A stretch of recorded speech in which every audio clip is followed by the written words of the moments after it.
Welcome. My name's Chris, and this is my second video on the Society of Explorers and Adventurers. We will be talking about three different members: Vitale Robustelli, Camillia Falco, and Jason Chandler. Vitale Robustelli was the president of the Society of Explorers and Adventurers in the early 19th century. In 1851, he officially brought in the first female S.E.A member in the form of Camillia Falco. At an unknown point of time, he was removed from his position as president and was succeeded by former club secretary Jason Chandler. This is where Robustelli's story ends. We know nothing more about the man except for that he was the president in the early 19th century.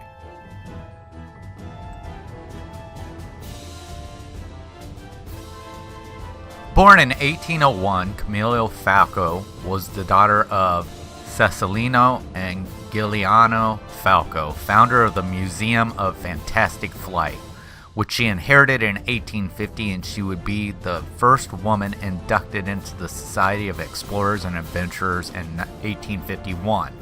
She would participate in S.E.A.'s tradition of displaying expedition paddles at the tropical hideaway, with hers coming from an 1831 trip down the Zambezi River. Avidly interested in advanced human flight, she was a hot air balloon traveler and would also develop the Dream Flyer, a glider inspired by the designs of Leonardo da Vinci. Dying in 1875, her spirit would linger in the halls of the Museum of Fantastic Flight, and during a special retrospective of her life held in 1901, her spirit would invite visitors to take a flight of fancy aboard the Dream Flyer. Jason Chandler was a 19th century inventor who was a member of the Society of Explorers and Adventurers. By 1851, he served as the club's secretary under president of S.E.A. Vitale Robustelli.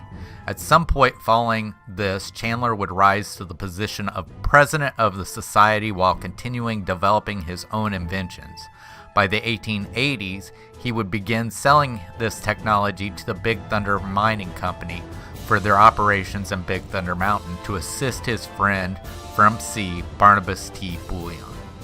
Chandler, who lived in a town called International Village, during the peak gold rush years in the Big Thunder region circa 1849, according to the chronicles, the young inventor devised a drilling machine with the capability of boring into the heart of Big Thunder Mountain. There, the veins of gold ran so deep it was rumored they could produce a mother lode that would bring a man enough wealth to last 100 lifetimes and more. But a cave-in occurred on Big Thunder, burying 26 miners alive. They would have drawn their last breath then and there had it not been for the inventor and his laughable drilling machine. He burrowed down into the Earth's core, rescuing the miners from certain death. It should have been a moment of joy and celebration, but as the men scrambled to the arms of safety, a massive earthquake shook the ground and a cavernous maw opened up, swallowing the inventor and his machine whole. The miners, as well as the citizens of the village, struggled day and night against the mountain, trying to dig the young man from his living tomb, but they never saw him or another nugget of gold again. Big Thunder had taken its vengeance not only on the miners, but on their wealth as well. The mountain had gone bust, and it became just a matter of time before only ghosts resided there. Chandler, as it turns out, survived the incident, and knowing how many lives were wasted in pursuit of the gold, chose to use it to better mankind, establishing a scientific outpost in Northern California named Discovery Bay and funding research into strange and unusual technologies with Ned Land's help salvaging the remains of the Nautilus and continuing Nemo's scientific work. Discovery Bay was a canceled expansion to Frontierland and Disneyland.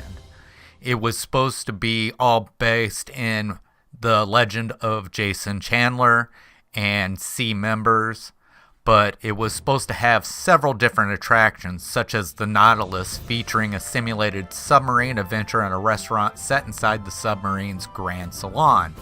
It was also supposed to have the Island at the Top of the World attraction, where guests would journey aboard the Hyperion to find the lost civilization of Astrogard in the Arctic.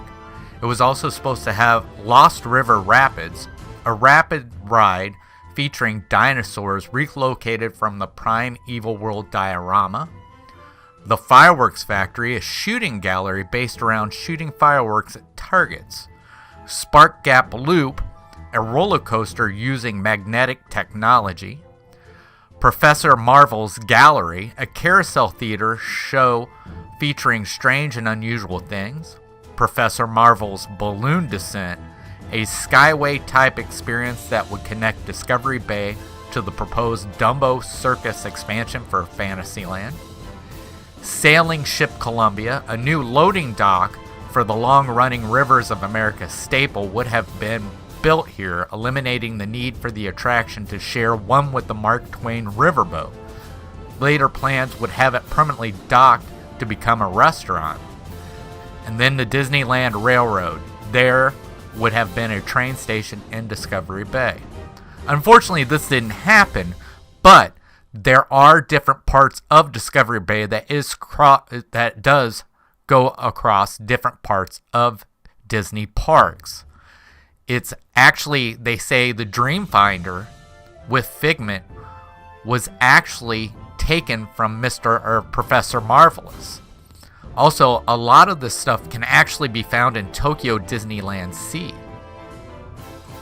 Discovery Bay would have sat where present-day Star Wars Galaxy Edge sits in Disneyland today. Now, isn't it weird to start thinking what it would be like if we would have got Discovery Bay instead of Star Wars Galaxy's Edge, and what kind of different adventures we could have in this area. So that's going to do it for today. Thank you for coming in and listening to more of the Society of Explorers and Adventurers, and I hope to catch you again on my next part of the Society of Explorers and Adventurers. We'll see you later. I hope you have a good day.